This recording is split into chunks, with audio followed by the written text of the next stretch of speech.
సరే గాని ఇవి ఉన్నట్టుండి నేను కనిపించకుండా పోతే ఏం చేస్తావు? అలా ఊరుకుంటా అనుకుంటున్నావా? పేపర్లోని టీవీలోని ప్రకటనలే ఇస్తాను. ఏమని? నువ్వు ఎక్కడున్నా సుఖంగా ఉండాలని. అంటే గాని పక్క నుండి కలిసి ఉందామని మాత్రం లేదు, కలిసి ఉందామని మాత్రం లేదు. రాత్రి తాగావు. తాగలేదు. నువ్వు తాగావు. అంత ఖచ్చితంగా ఎలా చెప్తున్నావే? టీవీ చూస్తూ నవ్వుతున్నావుగా. టీవీ చూస్తూ నవ్వుతూ కూర్చుంటే తాగినట్ట?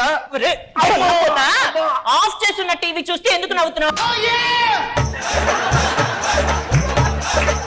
రాత్రి రామ్ ప్రసాద్ ది పుట్టినరోజు పార్టీ ఉంది రమ్మంటే వెళ్ళాను. రామ్ ప్రసాద్ మందు పోసాడా? లేదు, ఎవరి బాటిల్ ఆడనే తెచ్చుకోమన్నాడు. పక్కింటి ఆవిడ చీర కొనుక్కుంది, చాలా బాగుంది. రేట్ ఎంతో కనుక్కో చెప్తాను, కొనేద్దాం, మనం కూడా కొనేద్దాం. అది అడిగాను, నాకేం తెలుసు, మీ ఆయనే ఇచ్చాడు, మీ ఆయనే కొనుక్కో అంది.